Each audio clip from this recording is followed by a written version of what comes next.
Here's the stupidity of this individual.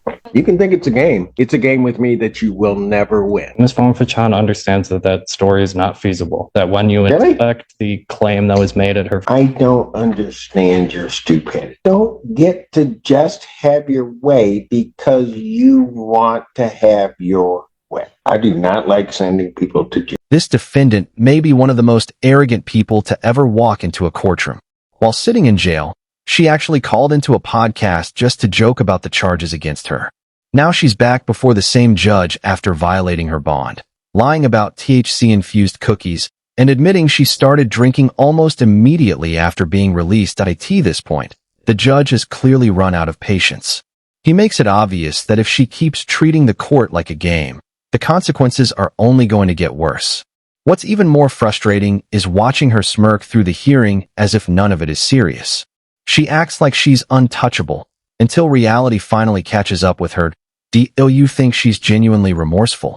Or is she only sorry because she got caught? Let me know your thoughts in the comments, and let's dive into the case. I appreciate the court's accommodation. I had an opportunity to speak with Ms. Fong-Fachan. I discussed bond violations that have come to the court's attention since Ms. Fong-Fachan's last appearance before the court. Ms. Fong-Fachan... Well, that, as well as the continued lying. Of course, Your Honor. And Ms. Fong-Fachan is going to apologize to the court, going to admit that what the court has been made aware of, her participation on a video podcast. Okay, let's just get it all right, Mr. Warren.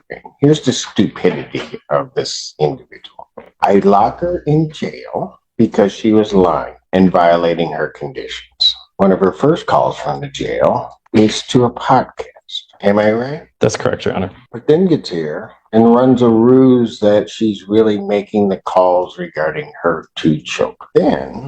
So not only does that then go on social media, there's then another one on social media shortly after when she was arraigned, where she was violating her bond condition at that time.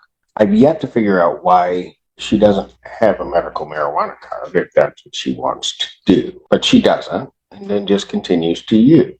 Lied to community corrections, then lied to me. So she gets put in, then makes within that week at least 41 calls that we could see, but there were actually additional ones.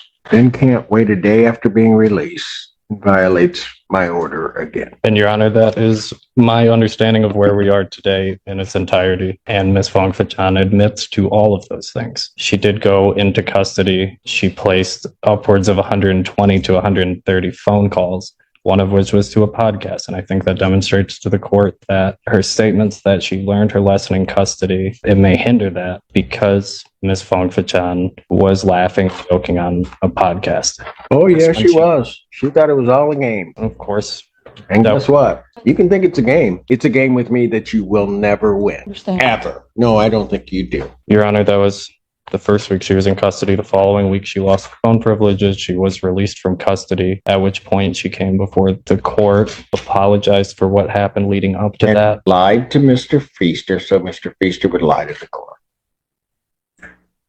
Your Honor, I think Ms. Fong-Fachan understands that pretrial release is a matter of grace, and that for her to remain on pretrial release, she has to demonstrate to the court that she is going to comply with her bond conditions. She has had a turbulent journey on her bond so far. She's had several violations. There are renewed violations. She admits to all of those. She would ask the court to... Including that the THC cookies, the time-released THC cookies was a lie? Ms. Fong-Fachan understands that that story is not feasible. That when you inspect the claim that was made at her first probable cause conference, that it doesn't make any sense. And she'll admit that today to the court, that a number of things she said leading up to this have not made sense and have turned out to be false. And when a person, anyone puts himself in that position, you have to tell lies and lies and lies to kind of undo what you've done so far. I think Ms. Fong-Fachan wants to ask the court for a clean start, to come clean as to... I thought we did that the last time. This is almost the same spiel I was getting last time, right before she got out and on film Dre. Right. God only knows why you'd be mixing anything with Red Bull, but what the heck. Understood, Your Honor. And she did drink. There's a video of her doing it. Oh, yeah, there is. And what she's going to ask the court to consider, continuing her bond,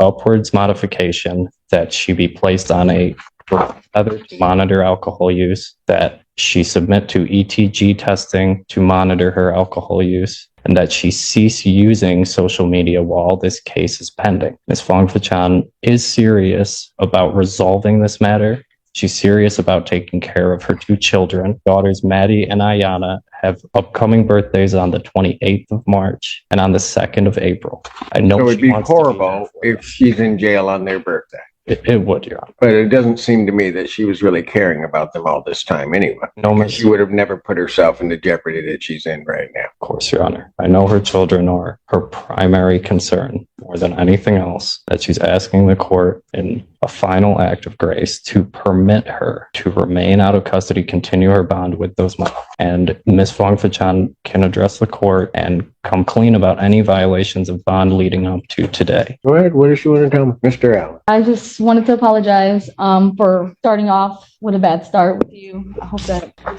start over. I did my time for bond violation for 2 weeks. I messed up the first week. The second week you revoked my phone privileges. I learned my lesson. I had some time to think about what I've done, and when I figured it out, I did have that cup of alcohol on the podcast. I truly thought that it was just no smoking weed, but I didn't know alcohol was a problem. Now I know. I do not have an alcohol problem. I was just drinking. How am I supposed to know that? You don't. You don't. That now you've learned your lesson. I know. Tell me how I should know that. I know that anything that I say, you probably won't believe because we started off poor, badly. Oh, and you lied. Yes, Your Honor. Not just little lies, big lies. Sure. Every step you've gone, you've been lying. So tell me why I should believe you now. I don't have a reason or any excuse to argue with that. I understand. Your Honor, I think Ms. Fongfachan knows it's not about what she says, it's about what she does. And what she's done leading up to this has not instilled confidence in the court that she's going to comply. We're asking the court to give her an opportunity to demonstrate that she's going to comply with the court's orders and perhaps present herself as a candidate at the conclusion of this case. I know you're upset at me. Oh, I'm not upset. Because I definitely get to go home today. So I'm not really upset. Go ahead. What did you want to say? You just think this is all a game. That's what your problem is. You do. You think this is all a game. I can say definitely I didn't take it seriously the first week. The second week after I stayed in, I had a lot of time to think.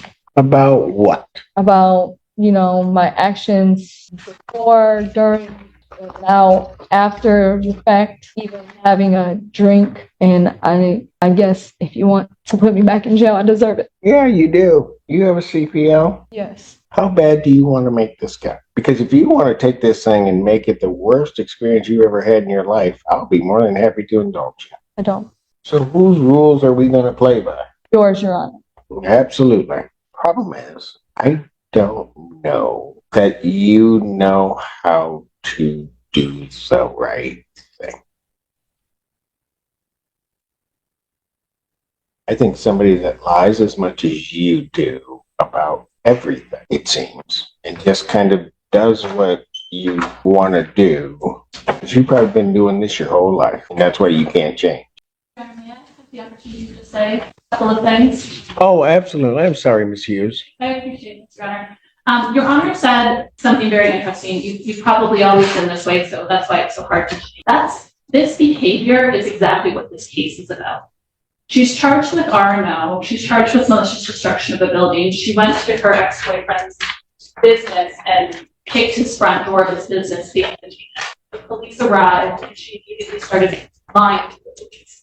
That she had just got there, that she hadn't kicked in the front door, that she didn't know what was going on. The police wanted to conduct their investigation, so they asked her to just wait in her car. That's all they asked her to do. And can you just wait in your car? And she took this as an opportunity to defy them rather than just listen to them. She told them, I'm not doing nothing. I don't need to go to my car. They asked her again, please go to your car. She decided to cut off Officer Cunningham, not allowing him to speak. He said, well, you can either wait in your car or you can wait in my car. She said, take me to jail, fuck it. Yes, go ahead, take me to jail. So I instructed her to put her hands behind her back, is what Officer Cunningham's report says.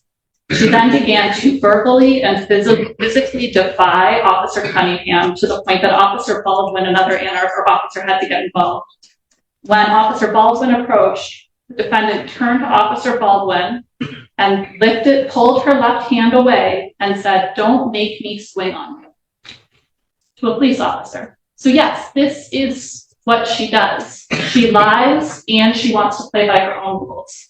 So by continuously violating Your Honor's orders, this is just a game at this point. Your Honor, I'm asking that you remand her. I'm asking that her bond be revoked and that no bond be set at this time.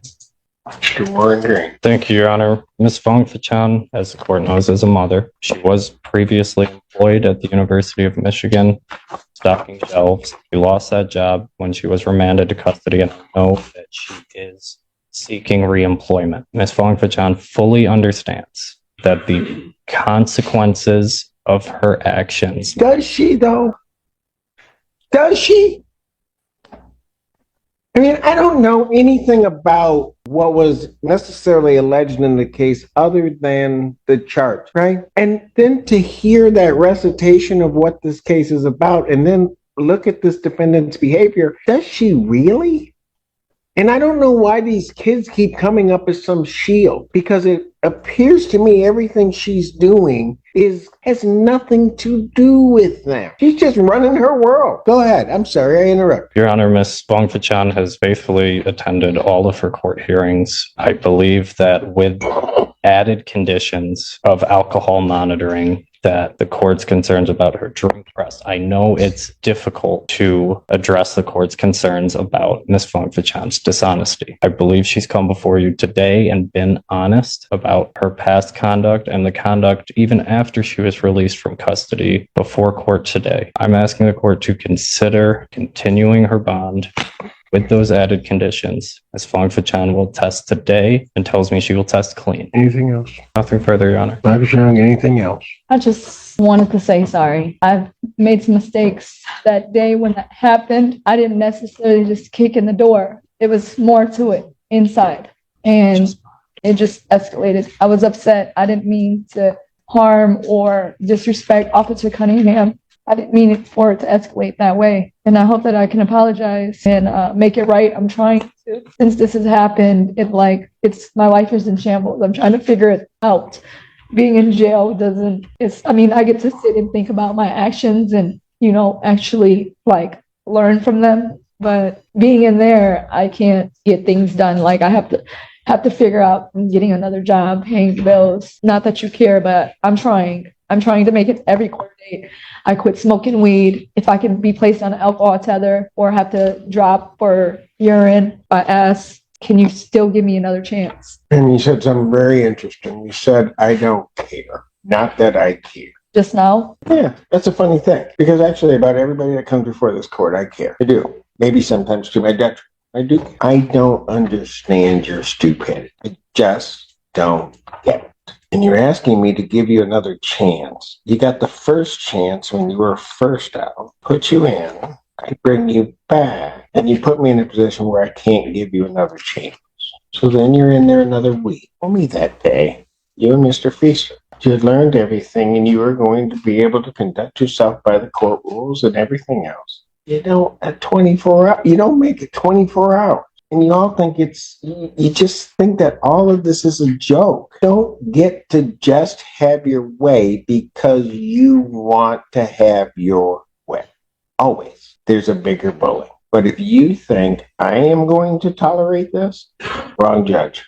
I know. I do not like sending people to jail, but I'm going to do my job. And if you can't cooperate, if you can't just do the simple things that are asked, none of this stuff is hard. None of it. But if you've got to pretend to all these folks that this doesn't bother you and you're just too cool for any of this, you're just going to make it, well, okay, so be it. You can sit up there and be everybody's hero.